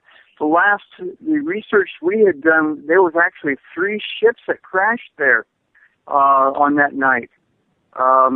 Yeah, I have heard that. Yeah. So I was on another show a year back with Art Campbell, and he brought that up, that there were actually 3. And also, what was it, the late Colonel Philip Corso. Yeah, we were talking about him, and we also talked about this FBI document that's been circulating recently about the 3 crap. You know, if you hang on 1 second, we actually seem to have yet another caller. This time, I see the caller is an unknown number. Unknown number, where are you calling from and what's your name? I'm calling from Philippines, and my name is Robert Dave Milan, and I'm calling in because you mentioned Tunguska just a few minutes back in time, so I wanted to say something about that. Oh, sure, absolutely. Yeah, I remember being on board a craft that detonated over Tunguska in 1908, and I remember it was summertime, and I remember it was either June or July, and we was leaving from Andromeda Galaxy, and we was leaving from a planet named Xenon. I was half, I don't know how to spell it out in English exactly, but it's like a bioprinted body. It is half biological. And I was reincarnated in that body technology with the help of the technology at that planet. And we leave. I was a beam ship or a spacecraft engineer, if you like. I had special sensors in my arms that can know the health of the spacecraft at any given time. And I was there. I always stayed with that group of scientists, and my captain was my best friend. And my captain, by the way, he had a bird on his left shoulder at all times. It was a talking bird. And anyway, so we left from Xenon, and it was a science people from that planet was interested in to take samples of some seeds or some plants, or I do not exactly know the purpose of that. But there was some science people that wanted to go to this planet at the time and take some samples, DNA samples. So I was just... I've heard actually similar stories of this, of people who have claimed to have past lives as ETs. And I actually did interview a lady who said that she was one of the ETs in a past life who was on the Roswell crash. But yeah, I'm wondering, did you have a question for our guest tonight? No, not really. I just hear you talk about Tunguska, mentioning Tunguska, so I just wanted to call in and say that I have memories of that of being aboard in craft over in 1908 before it detonated, and I also want to add that not so far ago, I actually got proof of being from another planet, and that proof is very, very solid. It is not pictures. It is not a video. It is. I was commenting soon a year ago on a Norwegian homepage that I do not own or that I do not have control over about magnetic highway, and about 9 months. Yeah. Anyway, 9 months later, we're going to actually have to get back to our guest. Yes. But I appreciate your calling in, and your story is very interesting. And Robert Merlin actually has amazing stories to tell. I'm glad this is getting to the world. We're actually having a worldwide audience. Robert's going to have to come back one time, and he's going to have to tell his whole story because he's got endless amount of stuff. But we got about a little less than 20 minutes left on the show, and I want to get back to, we got Denise and Jesse. This is, a rare moment for all those out there listening. I mean, like I said before, this is Roswell is really a household name. And whether people believe in UFOs or not, they know the word Roswell because it's just truly associated with one of the biggest events of all kind. I think it is the biggest UFO event in human history. I agree with you. When else has the military come forward and said they had a craft? And people forget one thing. They always look at the Roswell Daily Record the next day when it showed, okay, this was a Raimi Enti's Roswell story, and shows the famous photo with the weather balloon debris. But that same day, all around the world, the newspapers were also talking about Roswell. So let's just say on the West Coast, when the newspapers were coming out, as time was going, east, everything was still being published. If you look up newspapers from July 8th, 1947 from different cities, you're going to see a whole lot of stories talking about the military recovering a craft. I know, Preston, you've actually seen a lot of those newspapers. Can Dr. Marcel, can you tell us, have you seen those too? And maybe, Preston, maybe you could tell us about which ones you've seen. Well, now that you say so, my dad was on the reception of a lot of these calls and reports here. As a matter of fact, he got a call from somebody in China in 1947. That was quite a long-distance phone call. But he, his office staff got word of that, and they said, well, he's called Publicity Marcel now. It's a joke, but he actually got somebody in China who tried to get a hold of him, or did get a hold of him to talk about the Roswell crash. Very interesting stuff. So here's a question for you, Dr. Marcel. Have you ever seen a UFO yourself? I've seen lights in the sky. Whatever that means. I related earlier that I saw a light in the desert over a rock that should not have been there. But who knows what it was? It was a no-fly zone, and it was a visible light. It should not have been there, but that's the only thing I've seen. What about you, Denise?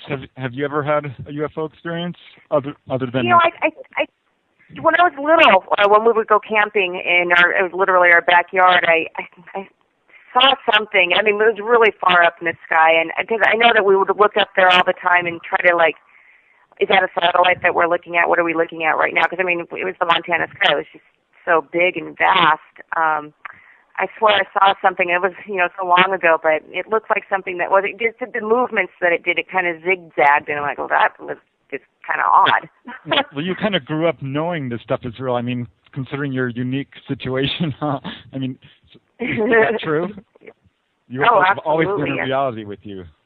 It's always been a reality with me. I've never questioned it. I mean, it just is. We're not alone. That I know for sure we're not. Right. So, in my own family, being a UFO researcher, still some of my family members don't believe in it and look at me with kind of embarrassment. And I'm wondering, have you ever been embarrassed by being involved with this field, or have you ever, you know what I mean? I can clear a room real quick if I. No, absolutely. Absolutely, I've definitely felt uncomfortable. It's because you wonder how people are going to perceive you. It's like they're going to think like, well, she's kind of out there, or it's like, well, it makes sense. I mean, sometimes it is hard, but for the most part, in this day and age, it's a lot more open. I mean, people are more accepting of. They're more willing to listen. I think, right. Which is yes, they are. You know, the irony about this is there's this circus that's like we all talked about last hour, how this ridicule goes on about this topic. But if you ask people, I just generally ask people, believers or non-believers, hey, have you ever seen a UFO? And you'd be surprised how many people say yes. Well, yeah, they'll say, as a matter of fact, a couple of years ago I was camping and I saw this. Or I was driving to this state and I saw this. And there's so many stories, but yet these people, out of fear of ridicule, are not reporting them or not talking about them. And we're truly hoping we could change that. And I think the times are finally coming to where we can change that. Denise, you know this we go to this media group by Stephen Bassett, who's led the disclosure hearings, the citizen hearing, and we were talking about last night about what's the times and what else we can do to finally push this out there. But Senator Gravel, his closing statement that he said off the panel after the hearing in a video that's available on YouTube, he truly believes that extraterrestrials are there. He said no doubt about it that extraterrestrials are real and that there's a cover-up. I mean, to convince him in a matter of 5 days, when he came in as probably the biggest skeptic of the group, versus the way he was at the end, just goes to show that if anybody actually pays attention to the evidence, it's there. It's always in front of them. But as Stan Friedman always says, they always have the attitude of, don't bother me with the facts, my mind is made up. And that's the sad part about it. But nonetheless, yeah, we're finally in that stage, though, where people are starting to open up a little more and tell stories that they didn't want to tell. And I know, Jesse Marcel, Dr. Marcel, you have done a great service to this, and so has your father, by telling the story and by keeping it alive, especially in your book, which I'm going to plug in again right now, Roswell Legacy, available at all major, outlets such as Amazon.com. I believe Barnes & Noble. You could also get it there. I've seen it before. Do you plan on writing any more, by the way? No, I think that's it. That was I shot my block, and that was it. But I just wanted to mention that. Denise is going to get to the next one. Yeah. Yeah. I wanted to let people know we're going to be in Roswell, so he's going to be signing books there too. Oh, fantastic! That's right. It's the anniversary coming up in a couple of weeks, as a matter of fact. Yeah. Yes. What did you think of the movie Roswell? I wasn't, I thought it was actually pretty good in that it portrayed sort of the feeling of the whole incident well, but it was mostly, about your father. So I'm wondering, what is your thoughts on the movie Roswell?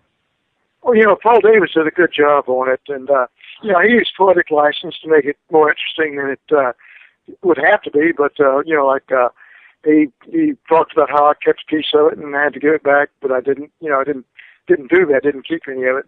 And they also had a Air Force reunion of the 509th someplace, and I don't think that reunion ever happened. But anyway, there's poetic license there, but it just made a good story better. Hey, and if you don't blink, you might see me, too. I'm in there as the waitress. Oh, yeah, that's right. But don't blink. That's right. She's in there, too. But, it's talking about, I think the giggle factor of this thing is beginning to finally fade away. So people feel more comfortable in talking about things like this. We recently re-released a documentary, The Alien Human Project. It's available for free for all those out there who are listening. It's on Third Phase of Moon YouTube. It's a great documentary documenting Dr. Lear's work. And I wanted to ask you, Denise and Dr. Marcel, are you familiar with Dr. Lear's work, and what's your take on alien abduction? Well, yeah, I know Dr. Lear quite well, and I've seen some of the artifacts that he's retrieved, and I have to say that some of them are very interesting, and I think they need to do, and I think they're conducting some isotopic research on some of these to see if they contain strange isotopes of metals or material that probably are foreign to our solar system. I know Roger Lear quite well. Yeah, he is a great friend of Third Phase of Moon and a personal friend of mine, and we always talk about this stuff. And each year, as technology gets better for us, just like you said, he's able to look more and more into these things. And one of the recent things that he found was that these are emitting a radio frequency that's consistent with deep space, which means somewhere in deep space something is receiving a signal. I mean, if this isn't the smoking gun, what is? What if it's the new quantum entanglement signal? It's there, Well, have you heard about that? No, actually, I've not been familiar with that one. It's a new signal they found that when they take this proton or something of an atom and they flip it over, it doesn't matter if the other one that's quantumly entangled to it is on the other side of the universe. Quantum entanglement. Yes, I'm familiar with that. And even in the Big Bang, when it first happened, every particle in the Big Bang or soon-to-be particle is entangled. So that means we're related to everything in the universe. In other words, we're all kind of one in the universe itself. It's quantum entanglement, transmits information faster than the speed of light. That's right, and you're hitting a nail right on the head right there. Everything is, this oneness movement is actually starting to grow bigger, and one of the things Dr. Greer mentioned is that things can actually travel at the speed of thought, and there's this consciousness that everyone's linked up to, and that's why there's certain memories that can be transferred down through just by DNA. And I think the more that comes out from this is amazing. There was this documentary, Thrive, made by the Procter & Gamble heirs, and they basically linked up everything with this vortex. I don't remember the name of it, but I thought it was just really, really interesting because it talks about this quantum entanglement and how everything from the single atom to our human cell, to the Fibonacci sequence, to the sun, to the solar system, to the galaxy. Everything's interrelated, intertied in. And it wouldn't be surprising if that's what we were to come down to and realize. Well, there is global consciousness, and we're all kind of in it together. I agree. I'm sorry, I got one more question for Dr. Marcel, if that's okay. Absolutely. Go ahead. I think you probably were familiar with, I think History Channel did a run on this a while back where they suggested that your I-beam was a piece of balsa wood with the, sticky Christmas tape on it. And my question to you is, have you, before you were 12 years old and held this, had you ever worked with balsa wood before? Oh, I built models all the time, airplanes. So, no, I'm quite familiar with balsa wood. But this was not wood. This was metal. That's what I thought. But I just wanted to ask for the listeners to just get that clear because of that suggestion. Yeah, torque wood. What's interesting about what's going on in New Mexico? I mean, there are UFO crashes across the United States and the world, of course. But and I've been doing a lot of research on this. And as far as I can tell, New Mexico has more UFO crashes than any other place in the entire world. And I'm wondering why you think that is. Well, back in the 40s, that's where we were doing a lot of atomic research, at Los Alamos. And that's where we first detonated the first plutonium bomb there in New Mexico in July of 1945. And so that's got to get somebody's attention. Yeah, I think that's exactly it. I mean, a lot of researchers have noticed that the modern era of UFOs coincide exactly with the atomic age. And as far as I'm concerned, yeah, that's the exact reason why New Mexico is such a major UFO magnet, is because of the research going on at Los Alamos. And it makes complete sense because when an atom bomb is detonated, we have this chain reaction that goes on for infinity. And as Stanton Friedman says, the way he exactly puts it is that basically the children have found the matches. You know, a primitive society is us who just went through World War II, 50 million people we killed, you know, humans killing each other, and now we have the device that can decimate the entire world, you know, in literally the click of a button. What are we doing with it? And I think they're more worried about what's going on with our society as a whole. You know, we're coming down to the last couple of minutes, and I wanted to give the last couple callers that we have on, see if they want to have any questions. Back to you, caller 650. Forgive me for not knowing your name, but do you have any questions for our guests? Not really. I'm just glad I finally got onto your show tonight. Oh, this is excellent. Well, join us every week. You know, I'd love to tell everyone, while we're on the air real quick, just what's happening next week. We're going to be joined by Kathleen Martin and Denise Stoner. They're alien abduction specialists, and Kathleen Martin's actually Betty Hill's niece. For all you out there who don't know Betty Hill, yes, Betty and Barney Hill story was the first major abduction story that came out in 1961. It's going to be a great show. Month of July is going to be just as great of a month. You know, Stan Friedman is going to be joining us. We're going to have, who else? There's so many more. Carrie Cassidy, William Henry, and John Searle, the Godfather of Energy, is going to be back. But that's real quick again. Also, if anybody's captured anything amazing, make sure you submit it to Third Phase of Moon via Skype or Facebook. We still have our competition going on. We would love to see your footage. 2 categories. First, of an object. If you've captured a UFO on a video or still, send it to us. And if you captured a being, an alien, a ghost, an interdimensional, whatever it is, an anomalous being on film, we'd love to see it. And the winners are going to get an autographed copy of one of Preston's books, your choice. He's got 15 amazing UFOs over New Mexico. Would be very fitting for this show, but I'd like just to let everyone out there know that. Now, like I said, we got a couple minutes left, and I know Blake, sadly, as a matter of fact, Blake is just calling back in, and we got only a couple minutes left. And Blake, I know you had some burning questions right before you got disconnected. Now you're back on. Do you want to go ahead and ask before we go off in a couple minutes? Well, I know we're running short on time. I just wanted to, thank Bob Evans for coming on the show, asking some questions. He came on the show, he asked some questions, but he did some amazing insight in regards to the SOHO imagery coming out from NASA of massive ships next to the sun. Bob Evans, thanks again for coming on. Wayne from Hawaii asking questions. We appreciate his insight. The Marcels, wow, this has been an amazing 2 hours of incredible information. We're going to be reposting this on YouTube, Third Phase of Moon, so the world could see it. Everybody's listening live, but it's going to have another life on its own on Third Phase of Moon.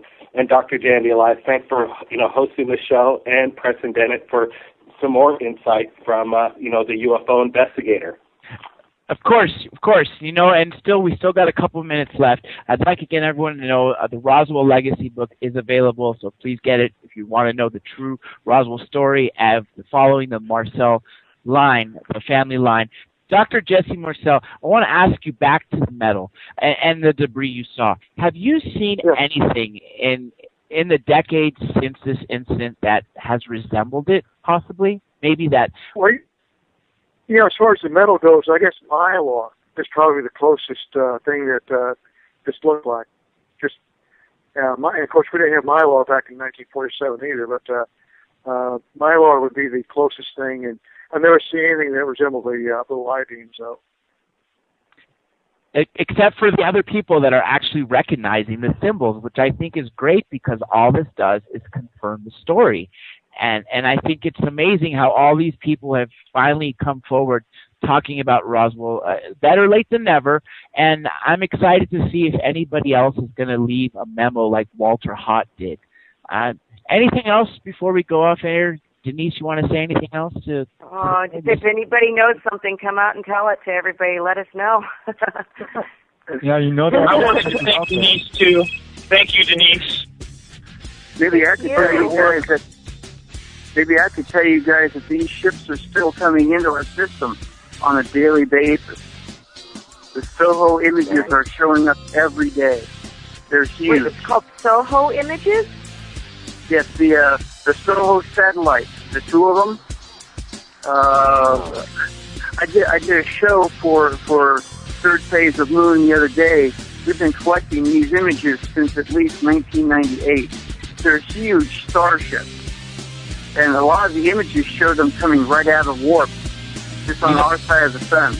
It looks like we are finally out of time. I'd like to thank Dr. Genesee Marcel and Denise Marcel for joining us right here at Third Phase of Moon Radio Live. Everybody out there, watch Third Phase of Moon on YouTube. Join us again next week, Thursdays, 5 to 7 Pacific Standard Time, 8 to 10 p.m. Eastern Standard Time, and we'll see you next time. I think he said flying saucer. And I wasn't quite sure what a flying saucer was at that moment, but I knew it meant something very strange. And he said this is one of those flying saucers that's been in the papers lately about, invading the skies over our country here. And again, he was very excited. And he said, look at all this stuff. And there's some metal debris on the floor. There's some members like little I-beams and some black plastic debris. And he says, first thing I want you to do is look for any electronic components like vacuum tubes, resistors, or condensers. But there wasn't anything like that, but he wanted me to satisfy my own curiosity there. So he said, take a look at this and let me know what you think. And that's where it started. Dr. Marcel, this is Blake Cousins. I want to ask you this question. Did your dad explain to you what compelled him to put this piece of unknown metal in his possession and bring it home to show you guys? What was he thinking in that state? Did he want to get it out so he wasn't the only one that knew about this and kind of wanted to share it with the family? Was that kind of his way of thinking? Well, he wanted to share it with us because he knew this is something very strange and something that, like in his words, that we'd never see again. But he was quite convinced this was part of a flying saucer machine, and he wanted my mother and myself to look at this as part of a history, I guess. But again, that's what he was doing. I want to ask this next question to Denise and then to you, Dr. Marcel. Within the family, after this event happened, what were you guys talking about? Now, clearly, everyone else on this show right now, minus Dr. Marcel, was not alive during this incident, of course. So this all is we heard after the fact. So, Denise, what did you hear growing up? Well, we were brought up from a really young age believing in UFOs. I think I was probably about 9 years old when he built this huge telescope in our backyard, and so he's always looking up at the stars. And when we would camp out at night, we would look up and see if we could see movement in the sky. So it was just, I don't know. I don't even know exactly how old I was. But I was pretty young, I think. So it was just kind of something it was just always part of the family.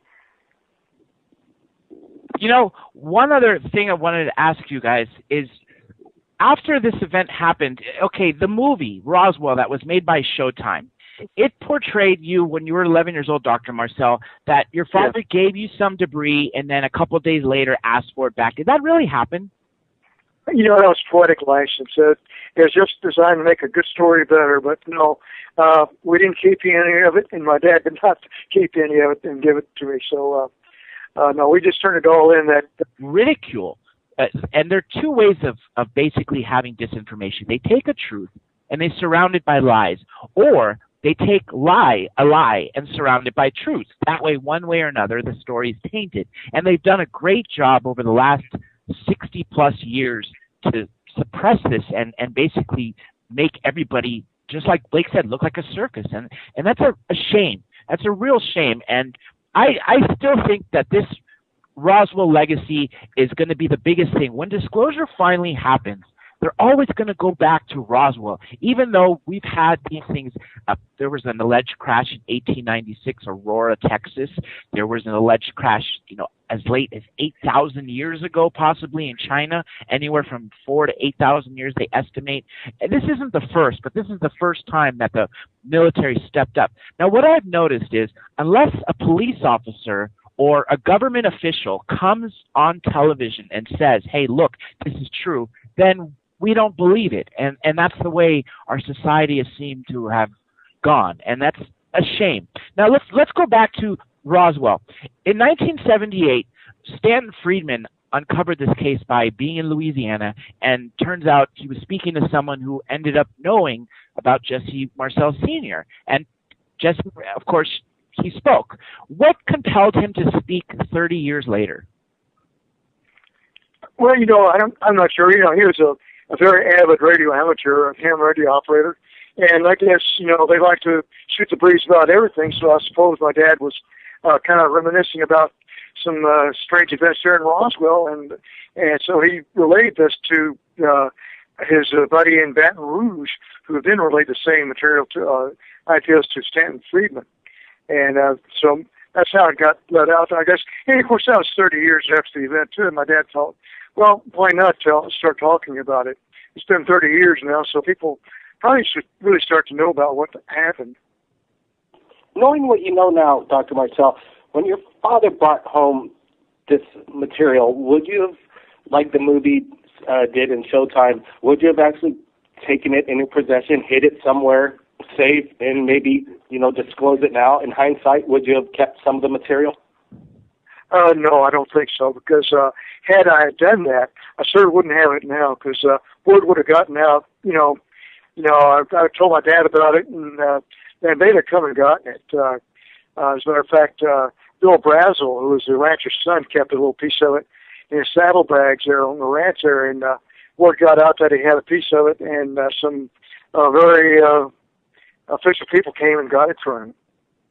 There was a recent FBI document that actually made the rounds in the 70s. Bruce Maccabee got it out through that evening after we finished looking at it.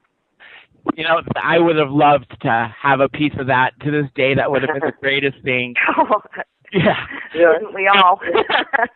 One major thing that's always insulted me, which I would think also would be a major insult to your father, your grandfather, Denise, when General Ramey decided to change the story, he had Jesse Marcel Sr. pose with this weather balloon wreckage when clearly it was switched. What did he say about being the fall guy after this? Because that's insulting to tell an intelligence officer, a major at that what he saw was misidentified as something so common I heard even dogs can recognize. Well, here's the thing. Go ahead, Dad. Well, I was going to say that, he did, Colonel Blanchard, who was the base commander at Roswell, wanted my dad to fly the material into General Ramey's office at Fort Worth, to the station out there, because General Ramey was the 8th Air Force commander. And my dad flew the material in a B-29 under armed guard to General Ramey so he could examine this too. And, I think that's where the cover-up started, because years later I saw a photograph of my dad holding a piece of obviously part of a Rawlin target, a radar target, which is obviously not what we saw in Roswell that night. But my dad was a good soldier. He was told not to talk about it, and indeed he was told to tell his family not to ever breathe a word about this again. And so when he got back from Fort Worth, he sat my mother and myself down and said, look, treat this as a non-event. It didn't happen, understand? So you can't talk about it. I said, yes, sir, that's the way it is, and that's the way it stayed for years. So let's talk about, the darker side of government cover-up, disclosure, keeping secrets from the public that could possibly help mankind. What did you feel threatened? Did your father feel threatened about, not getting this substance out to the public? And how far did they go in threatening your father? Well, I don't know about any threats to him. Like I say, he was a good soldier, and he's followed orders, so they didn't have to threaten him, actually, to not talk about it. They said, Major Marcel, do not talk about this ever. And so he followed orders, and no threats implied there, but he knew that he was given orders by a general, and he followed them.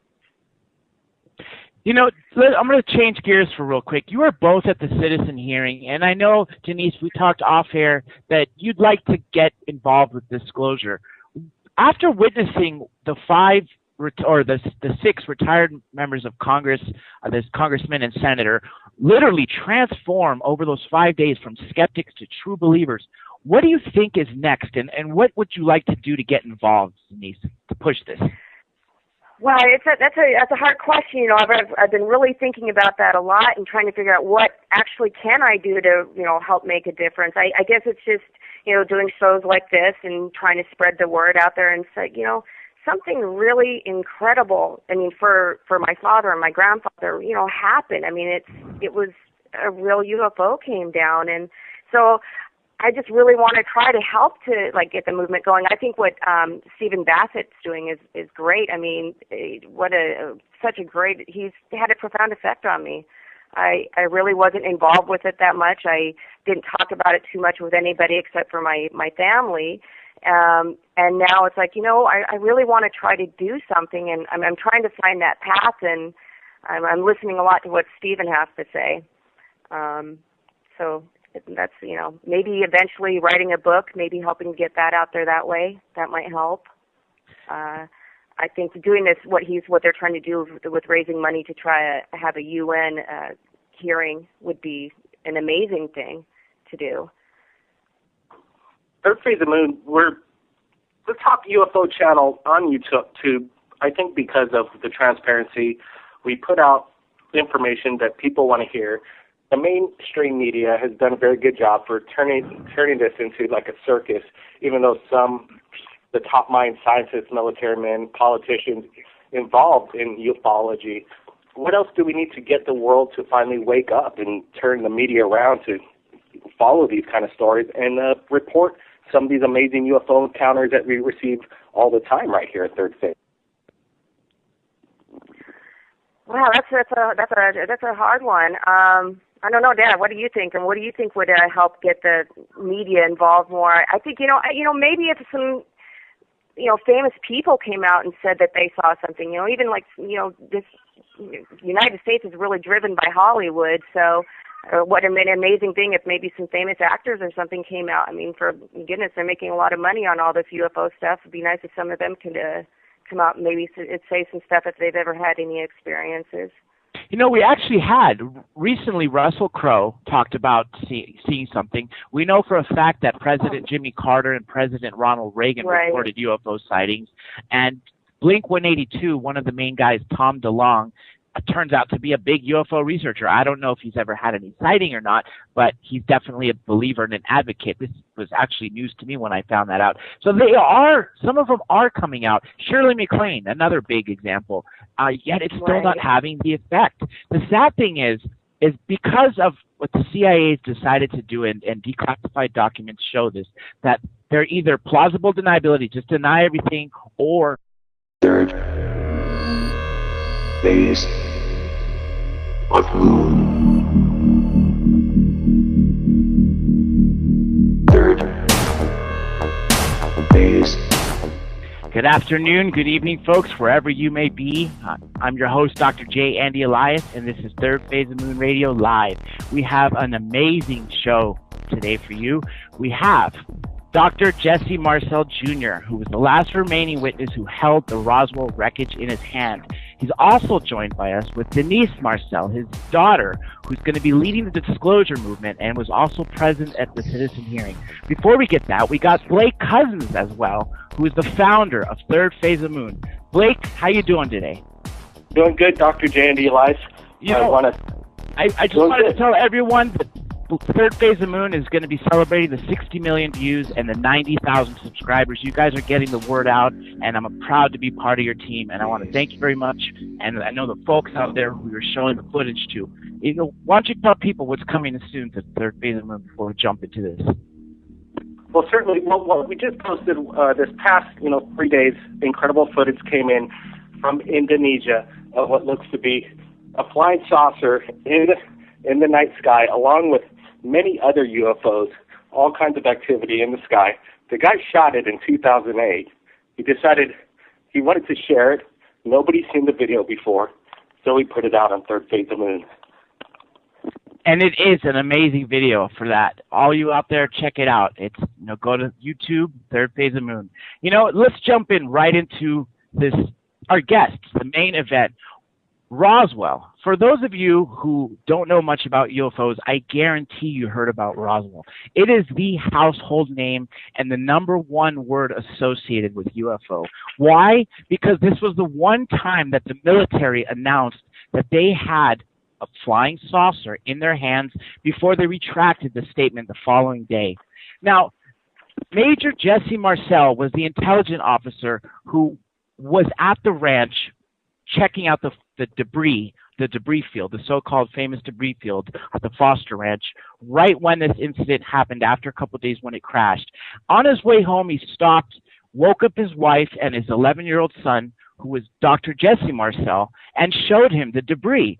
Dr. Marcel, can you tell us what it is that you saw when your father woke you up? Well, he came into my bedroom. It was late at night, and he was very excited about something. I didn't know what it was, but he had my mother and myself come into the kitchen to look at some strange material that was on the kitchen floor that he had already distributed out there. And he was very excited. He said, "Won't y'all take a close look at this? I think this is parts of a